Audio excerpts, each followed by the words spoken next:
좋은신문TV입니다. 구독해 주시면 고맙겠습니다. 축구에 대들이 있습니다.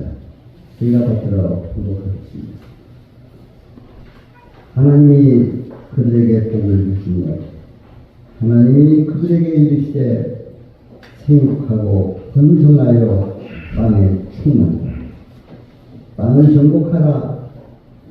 바다의 물고기와 하늘의 새와 땅의 새와 땅에 움직이는 생물을 다스리라 하십니다. 문화 명령이란 귀한 강자의 설교의 말씀을 김지연 목사님께서 지금 한국 분단에 가장 이렇게 위에 계시면서 한국 분단에 큰 영향력을 갖고 계시는 김지연 목사님 나오실 때에 큰 박수로 환영해 주시기를 바랍니다. 목사님. 할렐루야. 반갑습니다. 하나님이 인간을 창조하시고 문화명령을 주셨는데 그 문화명령이 오늘 창세기 1장 28절에 있는 말씀이죠. 문화라는 말 자체가 식물을 재배한다, 키운다 이런 뜻을 가지고 있어요. 그래서 라틴어 쿨레레입니다. 라틴어 쿨레레가 컬처의 원어인데 이 말은 농업을 말하는 에그리컬처하고도 동일한 의미를 가지고 있습니다.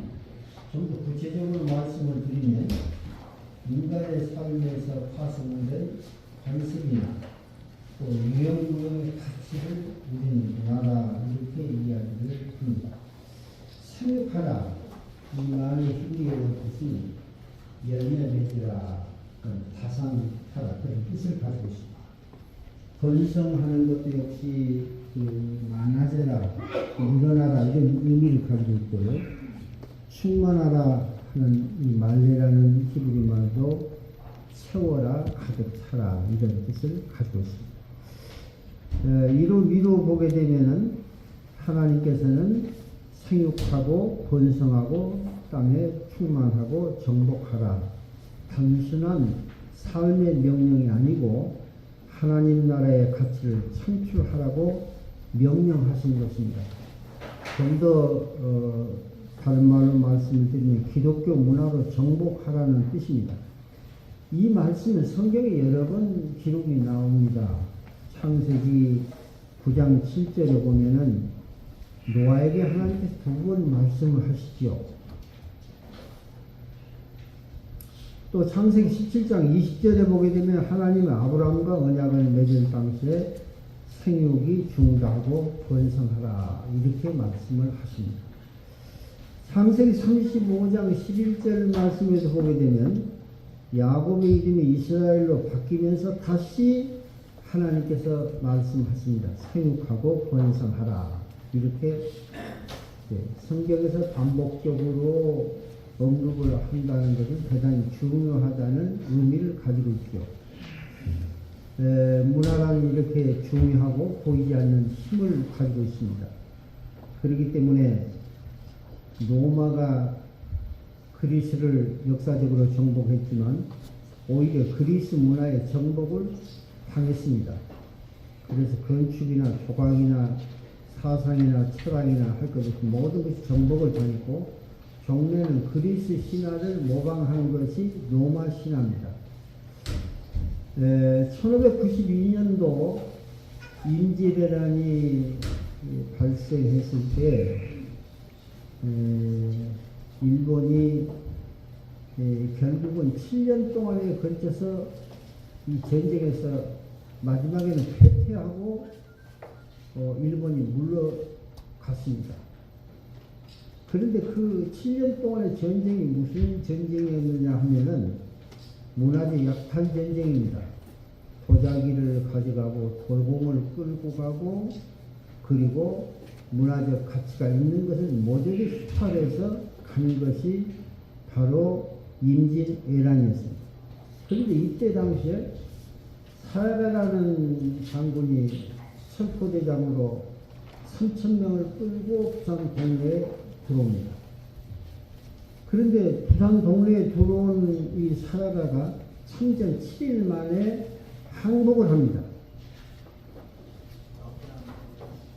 그래서 7일 만에 사라가가 항복을 하는데 항복한 이유가 뭐냐 하면 조선 문화에 감동받아서 항복한다고 그랬어요. 그 항복을 받고 나서 왕이 감동을 해서 철포대장 사야가에게 상을 줬는데 그것이 사성입니다. 사성 김해 김씨예요.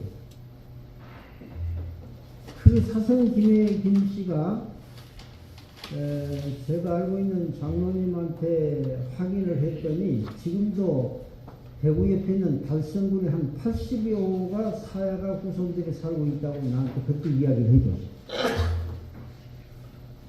이름도 김충선으로 바꾸십니다.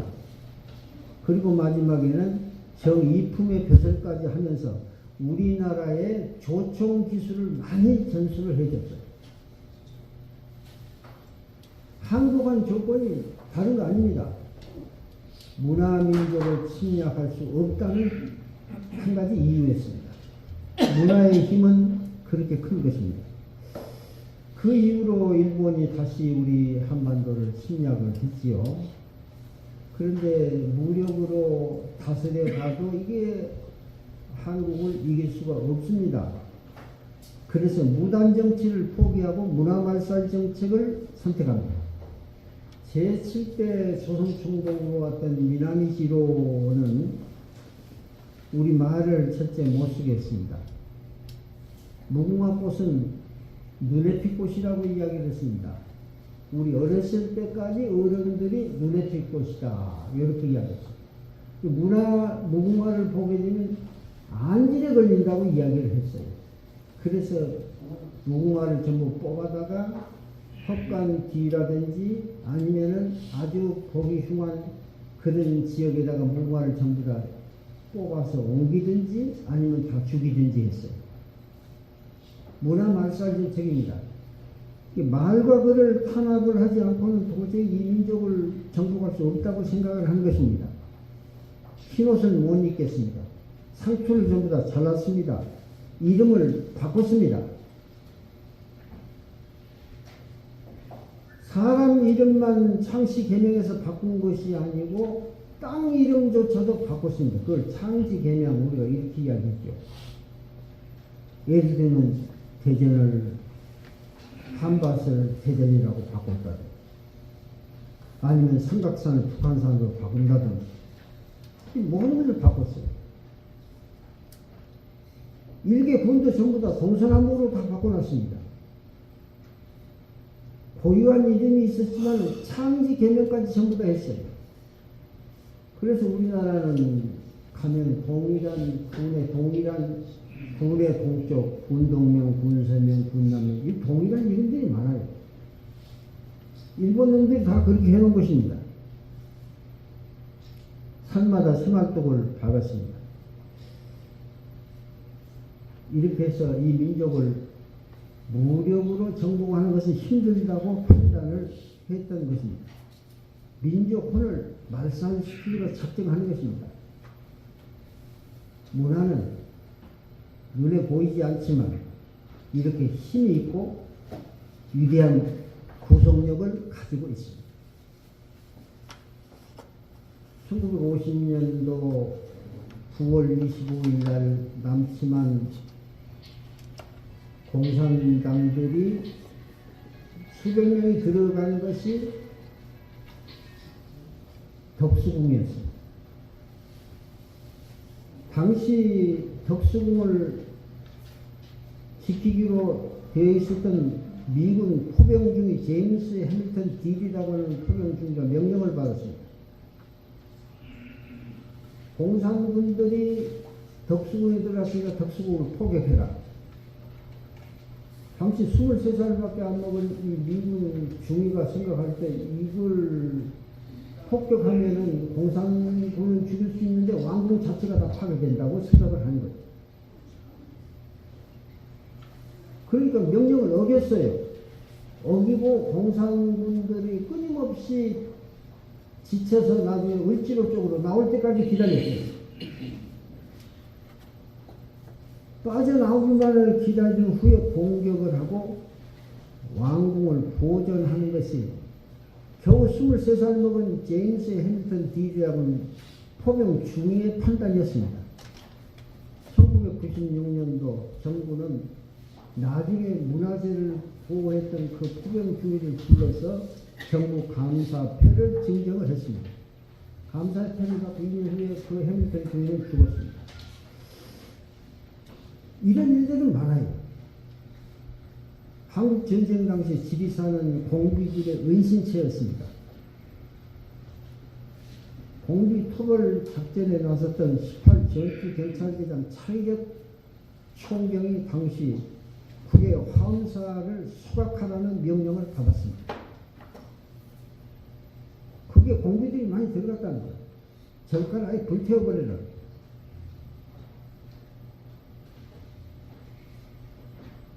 그런데 그 명령을 어겼어요. 차이력 총경이 당시에 그 명령을 어기고 절간을 문짝만 떼면 혼이 안이 보이기 때문에 숨을 곳이 없는데 이걸 어떻게 절간에 법을 지르느냐. 그리고 나올 때까지 끊임없이 기다렸어요. 그리고 절간에서 빠져나온 공비들을 소통한 공로로 2008년도에 보관문화훈장을 받았습니다. 그리고 사후에는 경무관으로 추서됐습니다. 전투가 끝난 후에 그 차이력 총경은 그런 말을 했습니다. 절간을 태우는 데는 한나절이면 되지만은 절간을 짓는 데는 1000년의 세월도 부족하다.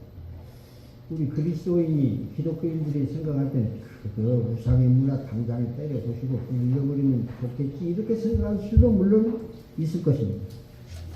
그러나 우리가 여기서 배워야 할 것이 그 문제가 아니고 우상의 문화도 이렇게 소중하게 보존하고 지키려고 하는데 우리는 하나님의 문화에 대해서 얼마만큼 생각할 수 있는가 하는 것이 지금 우리가 스스로에게 던져야 될 의문입니다. 질문입니다. 독일이 2차 대전 때 파리 공습을 주재했던 것도 파리의 문화재를 생각했던 것입니다. 미국 이라크를 공격할 때도 제일 주저했던 것은 문화재 파괴에 대한 우려 때문이었습니다. 이렇듯 문화재는 가꾸고 소중히 여겨야 됩니다. 잡초는 가만 놔둬도 잡초가 자라고 무성해지지만은 좋은 꽃나무는 복식은 가꿔야 됩니다. 기독교 문화도 마찬가지입니다. 우리는 대단히 좋은 복음을 받아들이면서도 기독교 문화에 대해서는 관심 바뀝니다. 성경에 보게 되면 하나님께서 아벨 대신에 셋을 주셨죠. 그런데 세상적인 가해의 문화를 개혁하지 새롭게 하지 못했기 때문에 결과적으로 홍수 심판이 찾아옵니다. 창세기 6장 6절에 보게 되면 하나님께서 사람을 지으심을 한탄하사 마음에 근심하셨다. 그렇죠. 창세기 19장에 보게 되면 소돔성 타락한 성문화로 동성연애가 만연했습니다. 성경에 보면은 천사가 찾아왔는데 그 사람들 끌어내라 우리가 상관하리라. 상관한다는 것은 동성애를 이야기합니다. 나에게는 결혼하지 않는 딸이 있으니 그 딸들을 너희들이 알아서 해라. 근데 그거 거절했어요. 소돔성 사람들이 그랬습니다. 한 시기의 역사가 심판을 받는 것은 반드시 이런 타락한 성문화하고도 결부가 되어 있습니다. 지금 우리나라의 성문화가 어떤가 생각을 해봐야 되겠습니다. 공공연히 동성애 행진이 벌어지고 있습니다. 연례 행사가 되어 있습니다. 우리 그리스도인들이 뭘 어떻게 해야 될 것인가? 출애굽 당시에 내린 애굽의 10가지 재앙도 알고 보면 430년 동안 애굽의 우상문화에 대한 심판입니다. 430년 동안 아니 거기 익숙해져 있었습니다. 하나님은 머리에 떠나 있었지요. 거기에 대한 심판이에요. 나일강을 우상시했던 그 우상의 문화적인 심판입니다. 개구리와 같이 다산을 중요시했던 어떤 상징적인 우상의 문화적인 심판이었습니다. 전부 다 그것입니다. 오늘날 한국교회는 눈부신 발전을 해온 것만은 사실입니다. 그러나 문화성교에 대해서는 중요성을 다가가지 못한 채 양적 성장에만 치중하고 있었습니다. 동성애가 힘을 얻고 있습니다.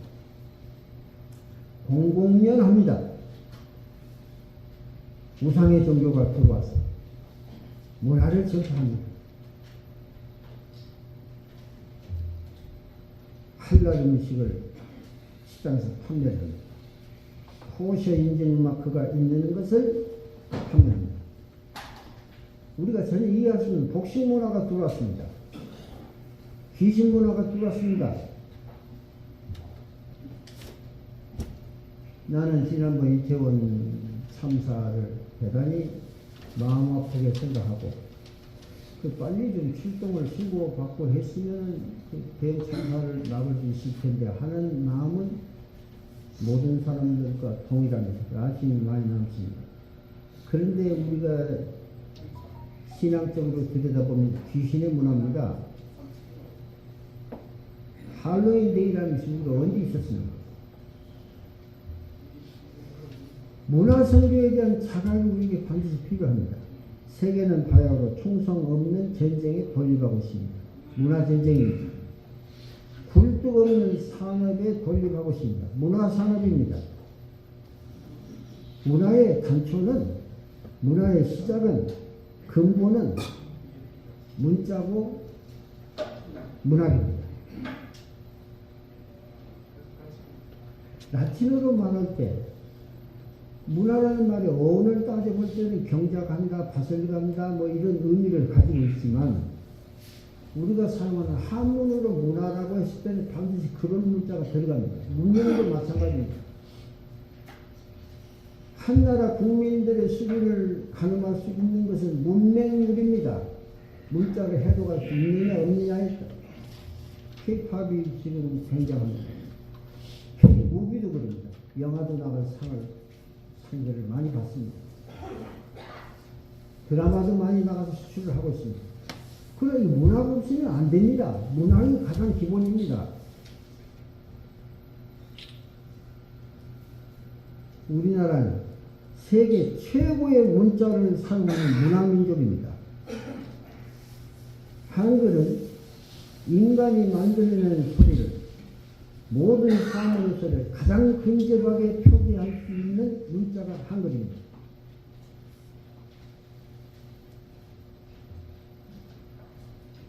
사무원 받침만 있으면 문자 전송이 얼마든지 이루어집니다. 중국 사람들 자판 여러분 보셨죠? 자기 나라 글자 가지고 자판도 못 만들어요. 알파벳을 지금 사용하고 있습니다. 일본도 마찬가지입니다. 표기할 수 있는 겨우 소리를 300 정도만 소리가 가능합니다.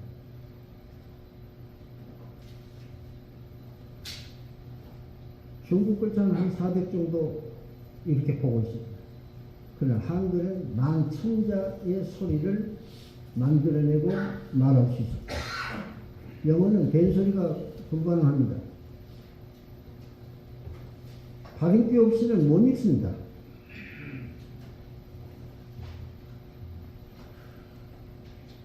우리나라에 시작했던 드라마라든지 K-팝이라든지 이것이 처음에는 정부에서도 부가가치 창출이 10조 원이다 20조 원이다 이걸 발표했는데 지금은 그 발표를 안 하고 있습니다.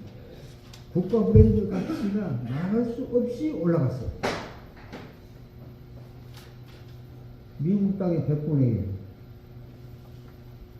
중국의 26분의 1, 인도 28분의 1, 이 작은 나라를 누가 합니까? 그걸 알아요. 공용어로 채택하고 있는 제2외국어로 채택하고 있는 국가가 많아졌습니다. 2014년부터 2018년까지 4년 동안에 국내 유학생이 30만이 K-팝 때문에 유치가 되었다고 이렇게 지금 통계가 나와 있습니다. 한글을 가르치는 세종학당의 해외 수가 2007년에 처음 시작했는데 이 2007년도에 세종학당의 학생 수가 740명이었는데 2022년도 작년도에는 58만 명으로 110배가 증가했습니다. 문화산업의 결과입니다. K-팝 어디든 가든지 우리나라 드라마 CD가 돌아다닙니다. 영화도 마찬가지입니다. 선교사들이 선교하는데 힘들어하는 나라들이 몇 군데 있는데 동남아에서는 태국, 그 다음에 중동, 유럽 쪽으로 가면 터키. 가장 힘들어요. 가서 보면. 선교사님들 10년 동안 있으면서 그걸 선교를 제대로 못하니까 관광 가이드도 하고 그래요. 가서 보면. 왜 그러냐면 그 문화가 뿌리 깊게 선한 깊숙이 침투되어 있기 때문에 이 선교가 안 되는 거예요. 교회가 나서야 됩니다.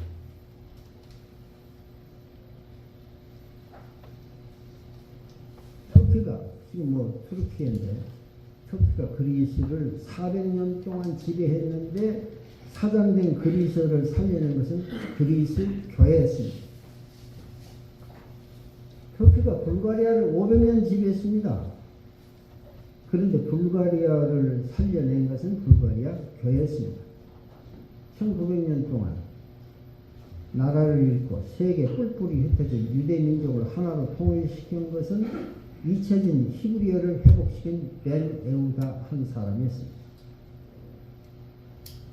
민족이 다 디아스포라가 돼가지고 세계에 뿔뿔이 흩어졌는데 이 민족을 통일시킨 것이 바로 벤 에우다라고 하는 한 사람입니다.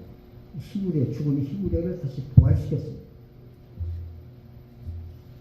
우리가 잘 아는 영국의 낭만파 시인이었던 바이런이 35세 때 용병으로 그리스 독립운동에 뛰어들었습니다. 그것은 다른 거 아닙니다.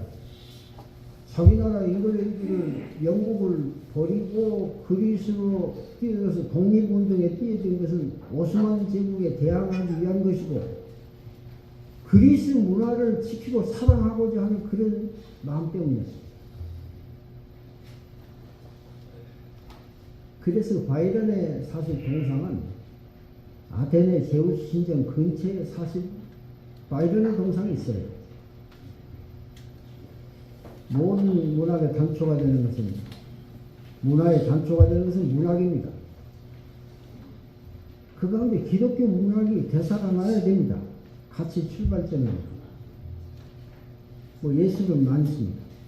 미술도 있고 음악도 있고 뭐 체육도 있고 발레도 있고 뭐 많이 있어요. 노벨상은 미술상에 주지 않습니다. 음악에도 주지 않습니다. 노벨상은 문학상만 있습니다. 미술상, 음악상 없으면 문학상이 있는 이유가 바로 그것입니다. 한 권의 책의 힘. 우리 장로님들이 지금 연간집으로 내다가 2권 하면 반연간지가 됐잖아요. 훌륭하신 일들을 하고 있습니다. 장로님들이 이게 써놓은 것이 누군가 읽습니다. 누군가 읽는다고 생각을 해야 됩니다. 이거 누가 읽고 이런 사람을 많이 만나거든요. 아, 이거 누가 읽는다. 제가요 수필집을 냈는데 또 어짜도 많고 그래서 첫 번째 수필집을 갖다 버렸어요. 재활용 버리는 날 갖다 버렸더니 없어진 줄 알았더니 관리실에다 이렇게 쌓아놨어요. 그러면서 내가 나가니까 아른체를 하면서 관리실 그 근무하는 분이 하는 말이, 이거 왜 좋은 책을 버려요? 나눠주고 있어요, 관리실에서. 그걸. 누군가는 장로님들이 쓴 글을 읽습니다. 난지도 성자라고 불리는 황강한 목사를 변화시킨 것은 가와 고요익부가 쓴 사선을 넘어서라는 책 한 권입니다. 그분의 일생을 변화시켰던 책입니다. 링컨을 변화시켜서 노예 해방을 시킨 것은 스토브인이 쓴 엉클 톰 스케일리어, 톰 아저씨 오두막이라는 책 한 권이 링컨을 변화시켰습니다. 누가 변화받으라고 공부한 것도 아닙니다. 그 책 한 권입니다. 영적 침체에 빠졌던 유럽의 100만을 불행했던 것은 요한병 도전이 쓴 천우역경이었습니다. 문서선교의 중요성을 깨달은 초창기의 우리나라 선교사도 문서선교를 문화선교에 처음에 테이프를 끊기 시작했습니다. 우리나라에 왔던 장로교 선교사 원더우드가 1888년 5월도 교회 올바를 맨 처음 와서 잡지를 발행했습니다. 1889년 10월에는 선교차지, 즉 교리서를 발행을 했습니다. 문화선교를 통한 복음 전파를 가르치겠습니다. 더 훌륭한 분도 있어요. 감리교 선교사로 왔던 토모 베젤린 헐버트 선교사님. 한글을 배운 지 나흘 만에 읽고 쓰고 3년 만에 한글로 책을 저술해서 한글 우수성을 미 언론이나 잡지에 기고했던 분입니다. 한국 문화를 홍보하고, 이 헐버트 선교사님이 한국에서 가장 큰 업적이 뭐냐? 여러 가지가 있어요. 너무 많이 일을 하셔서 안중근 의사도 내가 가장 존경하는 분이라고 할 만큼 했던 분이 이 선교사예요. 이 정도는 돼야 됩니다. 우리나라 한글이 얼마나 우수하냐. 근데 이걸 띄어쓰기를 해야 돼요. 옛날에 초창기에 조선시대에 한글로 쓴 글을 장로님들이 보시면 알겠지만 전부 다 붙였었어요. 전부 다. 띄어쓰기를 줄기차게 주장하는 분이 헐버트 선교사님. 결과적으로 이분이 어떻게 강하게 주장하든지 그걸 받아들여서 띄어쓰기를 적극 권장해서 이분이 한글날 근간문화훈장을 받았어요. 그때는 이미 세상을 떠나고 그 증손자가 와서 근간문화훈장을 대신 받았습니다. 1889년도에 한국 지리교과서 사면필지를 저술을 했어요. 선교사님이 지금 이게 쓸 책이라고 생각합니까? 사면필지. 산문출판사라는 출판사를 설립을 신앙서적, 전도지 이런 것을 100만여 면을 인쇄해서 배포를 했습니다. 영문 얼간지도 발간을 했어요. 1895년도 2월에 한국 소식지를 발행해서 한국어를 알리고 철로 역장을 한국말로 번역해서 다시 알리고, 그리고 우리나라에 아리랑에 악보가 없었어요. 악보를 만든 사람이 헐버트 선교사님. 독립신문을 간행하는데 서재필과 같이 동행했습니다. 한글 띄어쓰기를 이분이 막 줄기차게 주장했다는 거 대단한 거 아닙니까?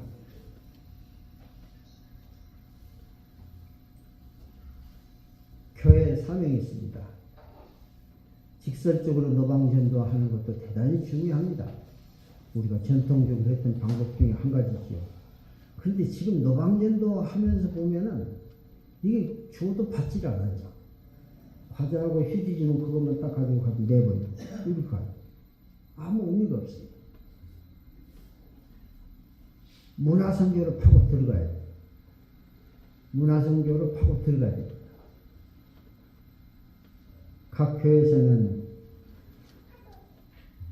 문화급감을 할 때 잘 해야 됩니다. 교회 100일장도 필요합니다. 간증 문학이라는 것이 굉장히 중요하잖아요. 우리가 교회에서는 간증. 그런데 그 듣고만 그것을 끝나요. 이걸 책으로 만들어야 돼요. 만들어서 배포해야 돼요. 노방전도기보다는 얼마나 더 효과가 있습니까? 생생한 살아있는 자기 신앙 체험, 신앙 에세이, 장로님들 지금 쓰시잖아요. 신앙 에세이, 기도문, 그 다음에 교회에서 사용할 수 있는 내 절기마다 사용할 수 있는 절기 시간, 그 다음 작가기금도 장로님들 대재벌 되신 장로님도 많잖아요, 사실. 신앙의 글을 쓰면 정부에서는 후원을 해주질 않아요, 이걸. 작가기금을 마련해야 됩니다. 연극이나 음악이나 미술이나 뮤지컬의 공간 활용을 교회 문 닫아놓지 말고 열어서 조금 활용하도록 적극적으로 해야 돼요. 끌어들여야 돼요. 대회만 들이고 문 닫아놓고 있으면 절간하고 다를 게 뭐가 있습니까? 목회자 세미나가 필요합니다. 강단의 변화가 와야 됩니다. 이것은 장로님들이 허작으로 목사님들이 꼼짝없이 해요.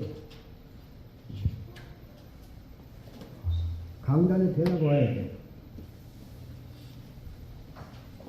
그럴 시간이 있으면 기도나 하고 성경이나 보고 나가서 전도나 할 일이 이렇게 하니까 나도 이게 학생 때부터 이게 열심히 글도 쓰고 동일 활동도 하고 그런데 이거 하나님 앞에 죄를 짓는 것 같은 이런 무거움을 가지고 있어요. 내가 이게 받은 것이 달란트인지 아니면 죄인지 이것도 구분이 안 되는 거예요. 왜? 어려서부터 주일학교 다니는데 계속 세 가지밖에 없어요. 기도하고 성경 읽고 전도하고. 이것만 목사님 가르치니까 어려서부터 이게 들었던 것이 세뇌가 돼가지고 하나님 앞에 받은 것이 하나님께 주신 은혜로운 선물인지 아닌지 죄인지 이게 구분이 안 되는 거예요. 그러니까 목회자 세미나가 필요한 것입니다. 교회, 교단, 노예, 총회, 문화부가 신설이 돼야 돼요. 그 문화부로 거친 교단도 물론 있습니다. 음악, 미술, 백일장 이런 거 해서 몇 년 동안 그 심사도 다니고 그랬어요. 1000명씩 2000명씩만 모여서 식사도 대접하고 그렇게 해요. 문화선교사도 파송해야 됩니다. 생육하고 번성하고 땅에 충만하라, 땅을 정복하라. 그것은 단순히 무력으로 공격해서 뺏으라는 것이 아니고 기독교 문화로 하나님의 나라로 정복하라는 그런 뜻입니다. 하나님께서 장로님들이 귀한 달란트 주셨습니다. 이 달란트를 가지고 주님 오시는 그날까지 우리 가운데 착한 일을 시작하신 그리스도 예수의 날까지 분명히 함께 하시고 이루실 줄로 믿습니다. 기도하겠습니다. 거룩하신 하나님 감사합니다. 이 시간 기독교 문화에 대해서 또 하나님 우리에게 주신 창세기 1장 28절 문화명령에 대해서 상고할 수 있는 요청을 주신 것을 감사함을 드립니다. 우리 가운데 착한 일을 시작하신 주님께서 그리스도 예수의 날까지 이 일이 이루어지게 하옵소서. 지금은 교회 머리가 되신 예수 그리스도의 은혜와 하나님 아버지의 놀라우신 사랑하심과 성령의 교통하시고 인도하시고 충만하신 은총의 역사가 이제로부터 영원토록 함께 하시기를 간절히 축원하옵나이다. 아멘. 지금부터 제27회 장로문학상 시상식을 거행하도록 하겠습니다. 그래, 나는 이제 시조 등단은 했지만은 58년부터 1958년부터 부산에서 시를 쓰기 시작했습니다. 그렇게 해서 난도 이제 한 학자 가까이 되었는데 이번에 김영석 장로님이 내신 꽃피는 길을 걸어 카멜리아 이 두 편 작품을 보니 시조는 아니고 자유시가 됩니다. 시조는 우리나라에만 있는 고유의 경영시로서 틀이 있습니다.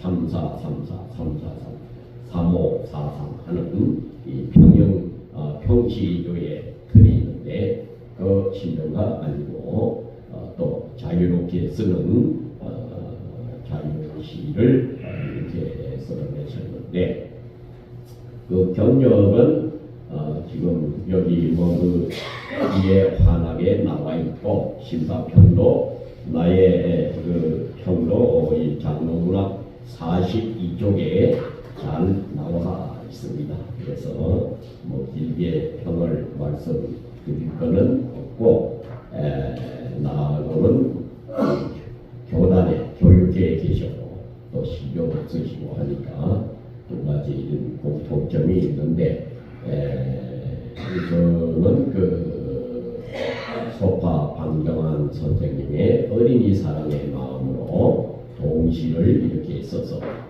사람의 마음은 순수해야 돼요. 글은 진실입니다. 진실을 글로 쓰는 겁니다. 이렇게 장로를 오래 했고 지금도 원로장로 생활을 하고 있는데 첫째도 둘째도 셋째도 믿는 자는 가장 겸손히 으뜸 등록이라 이런 생각을 하고 나 자신도 늘 교만하지 아니한가 하는 스스로의 반성을 자주 하고 있습니다. 그래서 우리 이제 김영석 교장 선생님 또 시교신 김영석 장로님은 어린이를 사랑하는 교단에 한 40여 년 활동하시고 작품 활동도 한 40여 년 이렇게 해오시고 해서 훌륭한 상을 받을 만한 그러한 장로님이시다. 이런 생각을 갖게 됩니다. 그래서 더욱더 길이요 진리요 생명이신 우리 예수님 하나님 뜻대로 잘 생활하시면서 우리 한국 나라와 혈연을 빛내는 훌륭한 작품을 많이 쓰시고 좋은 시적인 시집 활동을 많이 하시기를 격려해 봐야 하면서 심사평을 마치도록 하겠습니다.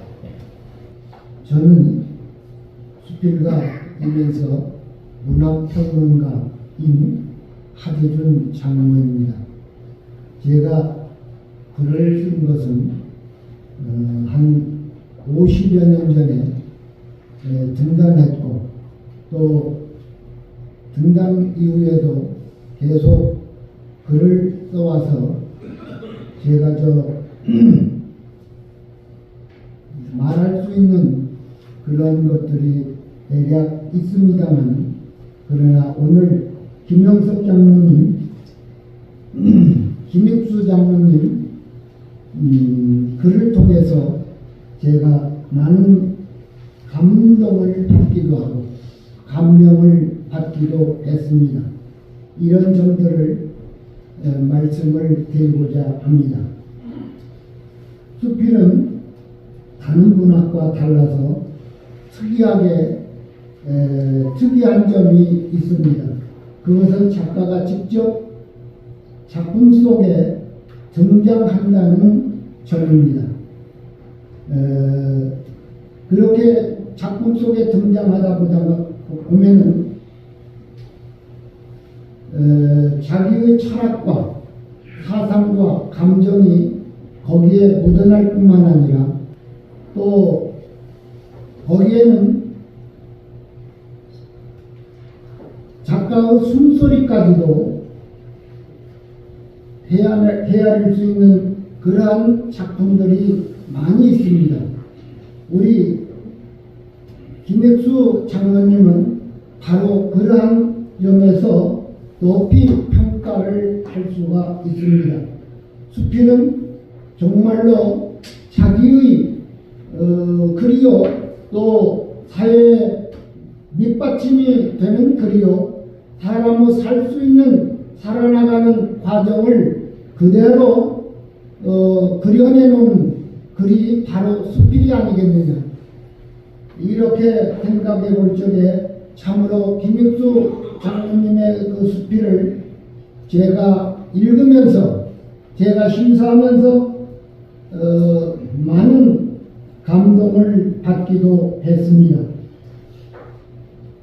이런 점에서 제가 김익수 장로님의 글을 제가 말씀을 드리겠습니다. 김익수 장로님은 20대 중반에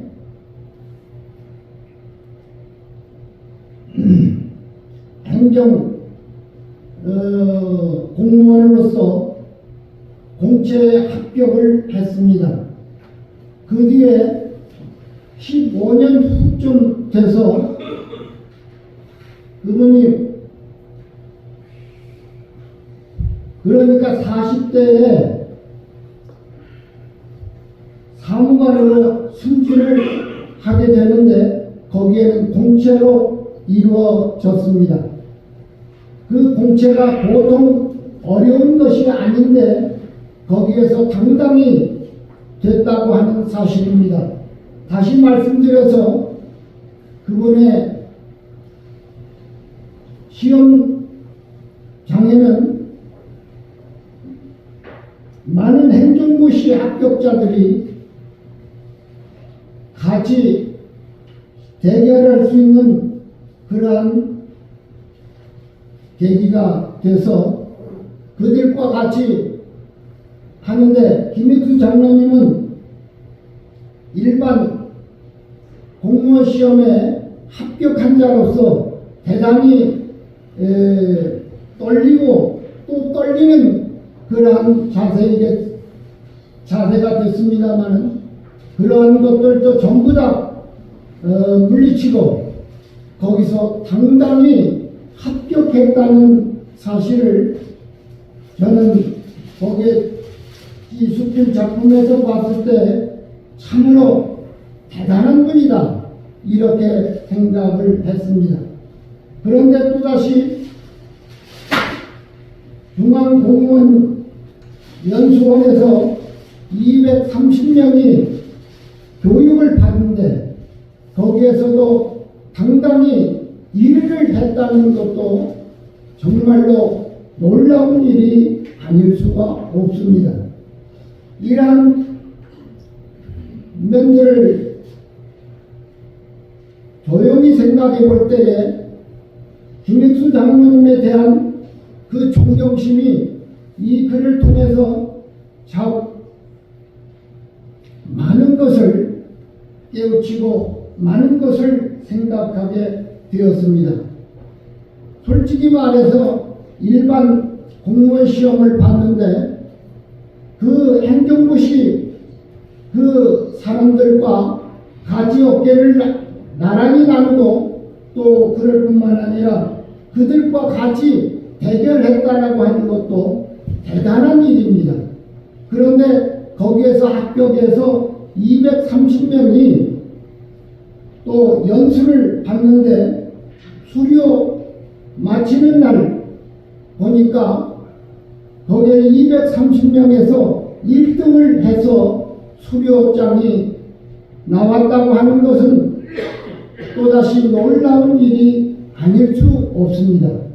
제가 왜 이렇게 구구하게 설명을 하느냐 같으면 김익수 장로님이 그동안 평소에는 너무나도 겸손하셨습니다.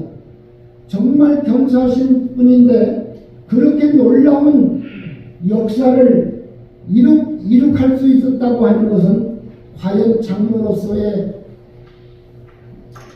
정말 인격이 훌륭한 인격을 지니고 있구나 하는 것을 느끼게 되었습니다.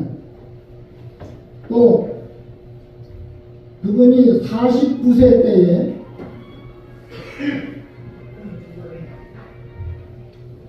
49세 때에 토기관 시험을 봤는데 거기서도 당당히 1등을 했습니다. 이렇게 훌륭한 분을 내가 심사를 하는구나 하면서 그 수필도 얼마나 잘 짜임이 있게 잘 써졌는가 하는 것을 봤는데 수필도 정말로 그 표현의 능력이라든가 그 표현의 방법도 정말 뛰어날 정도로 잘 쓰였다고 하는 것도 정말 놀라지 않을 수가 없었습니다. 이런 모든 점들을 놓고 볼 적에 참으로 오늘 수상할 수 있는 귀한 인물이로구나 하는 것을 느꼈습니다. 다시 말씀드려서 그분이 얼마나 겸손한가 하는 것을 여러분들도 느껴보면 잘 알겠습니다만 정말로 하나님의 종인 만큼 그분이 굉장히 겸손한 분이십니다. 그런데도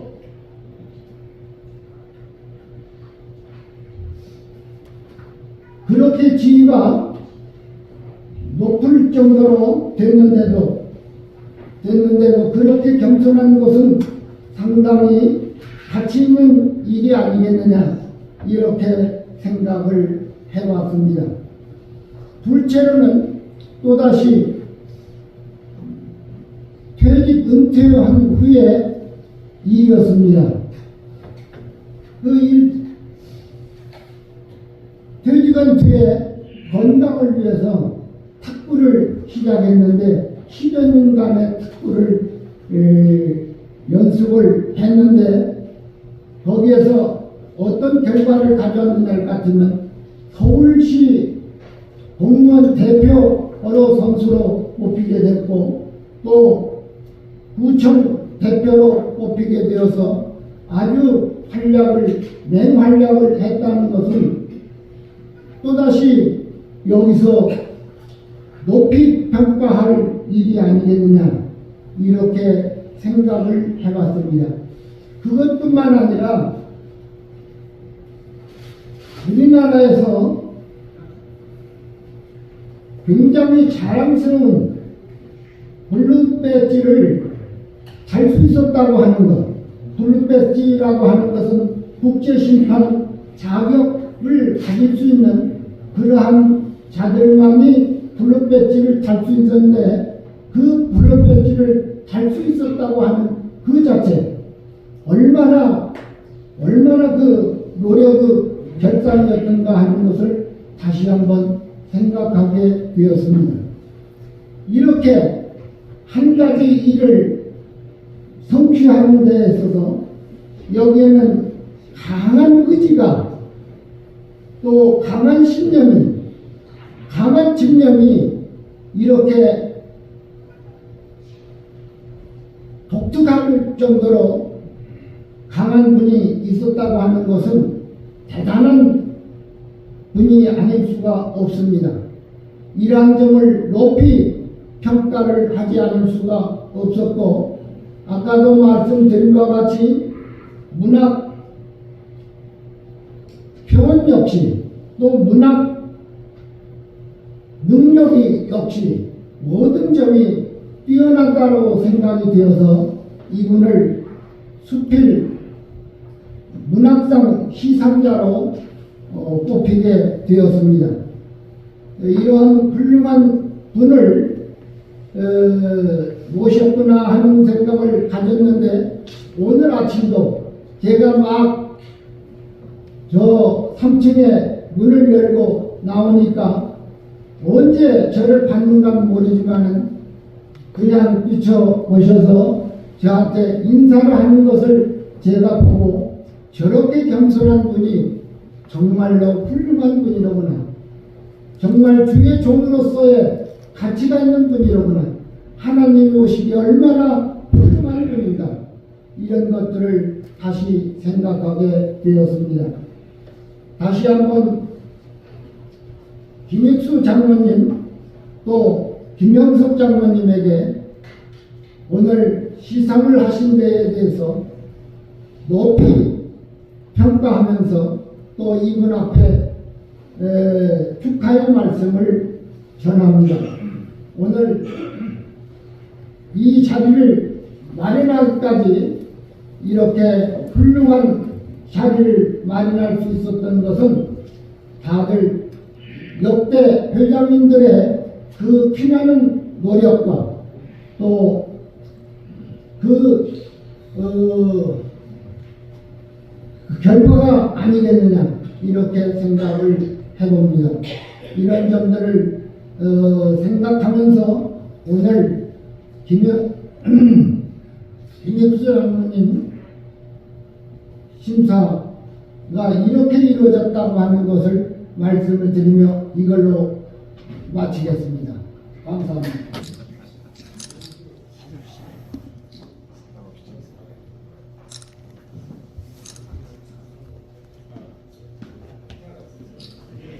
카메라 보게 하세요. 카메라.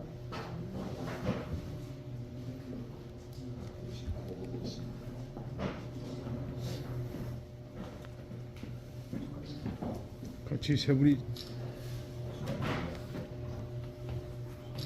다음에는 같이 또 한번.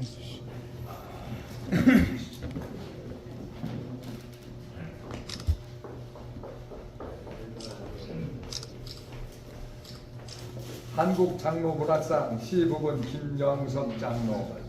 귀하는 한국 문학의 발전과 기독교 문화 저변 확대를 위하여 활발한 활동을 하였으며 문단과 지역사회에 크게 이바지하여 그 공로와 펴낸 작품과 저술의 우수함을 인정하여 제27회 한국 장로 문학상을 드립니다. 추후 2023년 12월 8일 한국 장로 문예협회 회장 이정균. 꽃다발 조금 이따 드려주세요. 보세요. 앞으로. 다음에는 김익수 장로님에게 상패를 정정하도록 하겠습니다. 한국 장로 문학상 수필법원 김익수 장로 유아 대동. 추후 2023년 12월 8일 한국 장로 문예협회 회장 이정균. 네, 꽃다발 전도하실 가족들 공식 회장님께서는 단상으로 좀 미리 올라와 주셨으면 감사하겠습니다. 네, 축하드립니다. 오늘 여러분들께 축하를 드릴 일이 굉장히 많습니다. 30주년 남지 않은 지금 27살쯤 된 것 같은데요. 그런 단체가 생기고 바로 얼마 안 돼서부터 문학상을 드리기 시작했다는 것을 오늘 문학상이 27회입니다. 그러면 탄생되시는 해에서부터 바로 문학상 실상을 시작하신 것이 아닌가 그렇게 생각이 듭니다. 문학상을 받으시는 분들이 지금은 그냥 잘 모르시지만 상이 되는 게 그렇게 아무나 받을 수 있는 게 아니기 때문에 아마 잠이 잘 안 오실 정도로 좋으실 겁니다. 그런데 장로문학회가 없으면 오늘 영광이 없으시니까 장로문학회와 더불어서 더욱더 돈들을 많이 쓰셔서 우리 기독교인들은 항상 그 중생의 기쁨을 누릴 수 있는 계기가 되도록 도와주시고 믿지 않는 사람들이 장로문학이라는 책을 통해서 영혼이 구원받을 수 있는 그런 문서 선교의 역할이 더욱더 창대하게 될 수 있도록 오늘 수상하신 장로님들께서 더욱더 힘을 보태 주시기를 바라면서 정말 축하를 드립니다. 어떤 문학상보다 하나님께서 가장 기뻐하시고 가장 축하해 주실 그런 상을 받으셨기 때문에 축하드립니다. 김영석 장로님은 동장문협회 등 그런 곳에서 굉장히 많은 활동을 해 오신 문단의 중진이시고 우리 김익수 장로님은 국제 기도운동을 평생을 해 오신 걸로 그렇게 알고 있습니다. 우리가 국제 기도원을 통해서 상당히 많은 사람들이 알게 모르게 영혼구원의 계기가 되고 있다는 것은 잘 알려진 일이기 때문에 제가 더 잘 아시는 여러분들 앞에서 중언부언 하지 않는 게 좋겠습니다. 그리고 장로문학이 문학 잡기가 정말 힘드는데 계속해서 29호를 발간하셨다는 것은 장로님들의 뚝심과 하나님 사랑에 대한 깊은 그런 신앙심이 없으시면 벌써 나오다 말다 그랬을 겁니다. 그런데 결과 없이 쭉 내고 계시는 여러 장로님들께 존경의 인사를 드리고, 그리고 이정규 장로님을 비롯해서 회장단과 모든 분들이 너무 열심히 해주시고 그 덕은 우리 기독교인들이 함께 누린다, 이런 생각에서 감사의 인사와 축하의 인사를 담아서 제가 오늘 이 자리에 쓴 소임을 다 하고자 합니다. 복 많이 받으시고 대인절인데 크리스마스도 잘 맞이하시고 새해에도 더욱더 건강하시기 바랍니다. 대단히 감사합니다. 안녕하십니까. 오늘 한국장로문인협회 장로문학 29호 출판 기념 감사회가 제27회 장로문학상 시상 및 제8회 문학강좌 이렇게 큰 잔치를 여심에 대해서 먼저 축하의 말씀 올립니다. 장로님들의 신앙 고백과 같은 그런 옷고들이 모여 어느덧 29번째 문학지를 출간하신 그 저력에 격려의 박수를 보냅니다. 또한 오늘 장로문학상을 수상하신 김영석 장로님과 김익수 장로님께도 뜨거운 축하의 말씀 올립니다.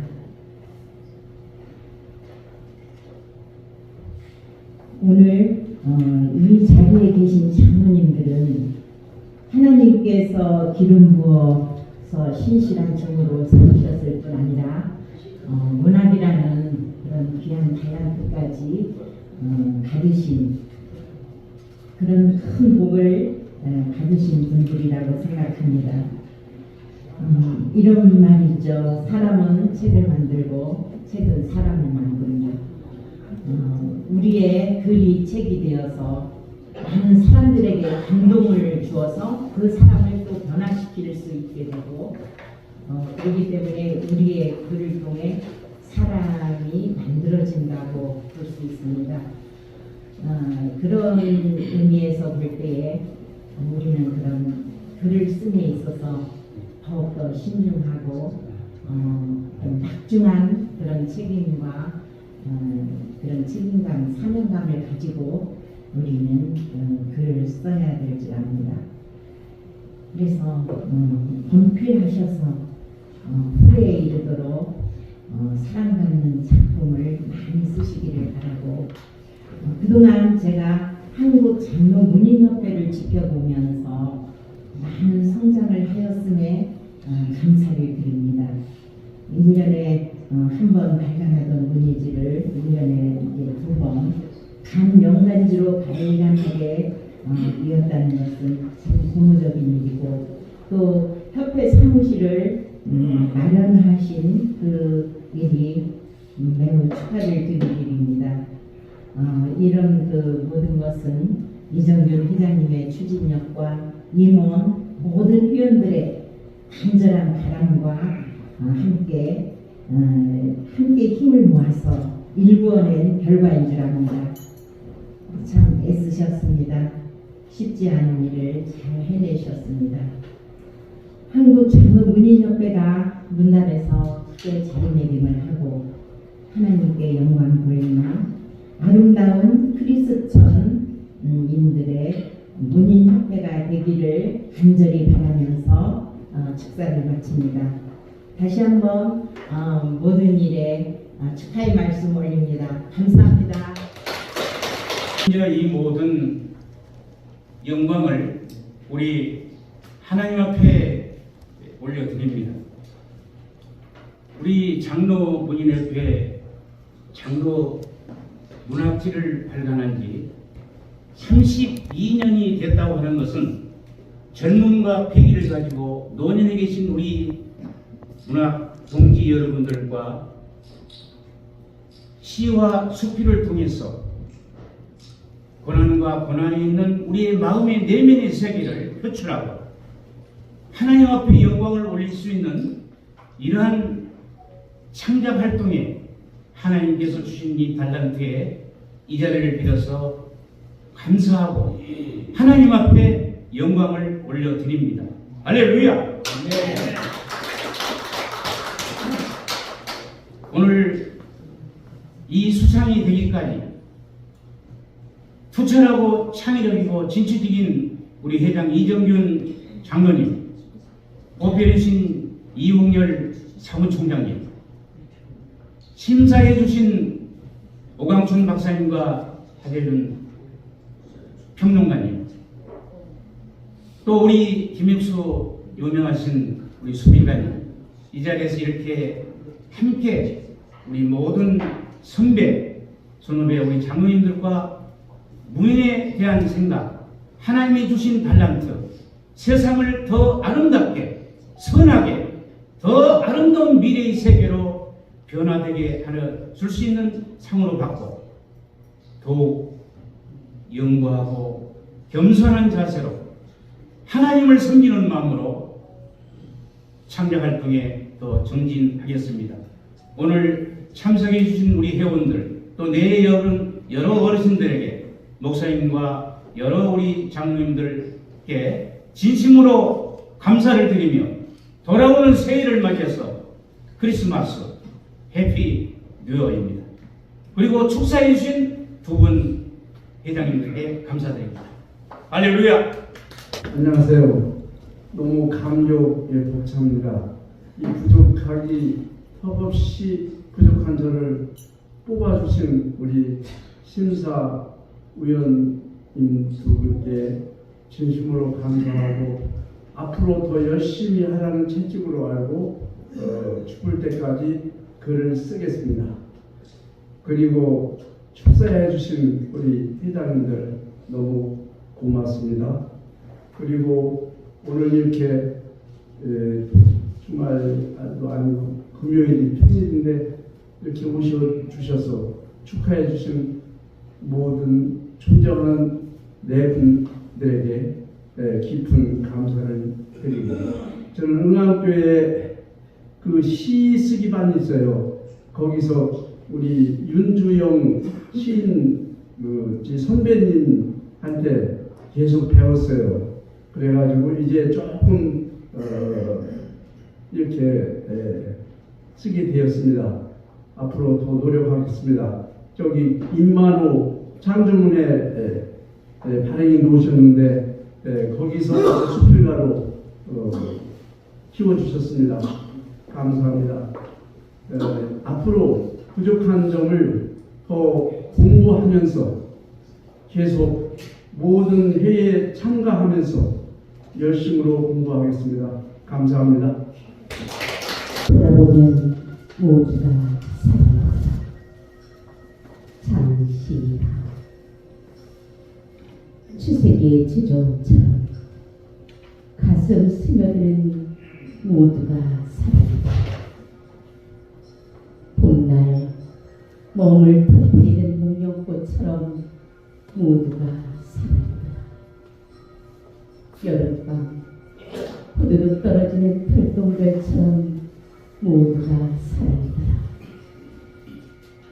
겨울날 가슴에 곱게 스미는 눈꽃처럼 모두가 사랑이다. 가도 세상은 눈부시도록 아름답기만 하다. 가도 세상은 눈물 겹도록 사랑스럽기만 하더라. 돌아보면 모두가 사랑이더라. 돌아보면 모두가 그리움이더라. 나를 미워했던 사랑도 세월 지나니 사랑을 낳더라. 이제 우애의 돌팔매도 사랑으로 와줄 수가 있더라.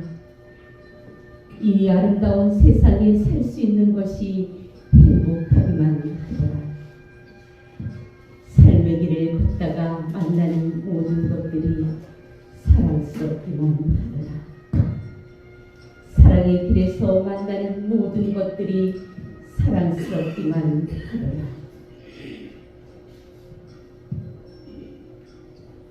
지난날 돌아보니 모두가 사랑이더라. 내가 진실로 낮아지고 내가 내 욕심을 온전히 버리니 세상에 사랑 못할 게, 용서 못할 게 아무것도 없더라. 가도 가도 세상은 눈부시도록 아름답기만 하더라. 가도 가도 세상은 눈물 겹도록 사랑스럽기만 하더라.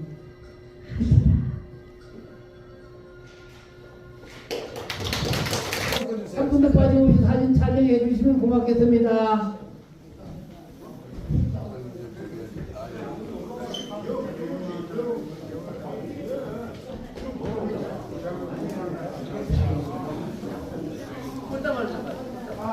축하하신 분도 앞으로 나와주시면 고맙겠습니다. 축하객도 앞으로 나와서 사진 찍어주세요.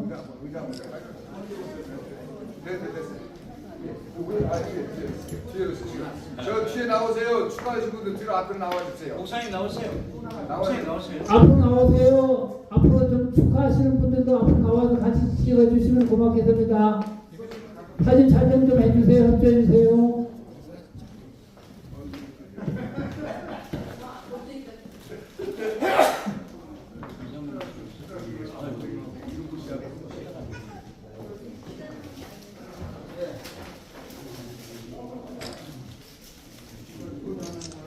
하나, 둘, 셋 할게요. 자, 하나, 둘, 예, 잠깐요. 하나, 둘, 셋. 다시 한번요. 하나, 둘, 셋. 화이팅이나 뭐. 자, 하트. 자, 하트 하세요. 제가 함께 합시다. 한번 합시다. 함께 합시다. 마쳤습니다. 좋은 신문 TV를 시청해 주셔서 감사합니다.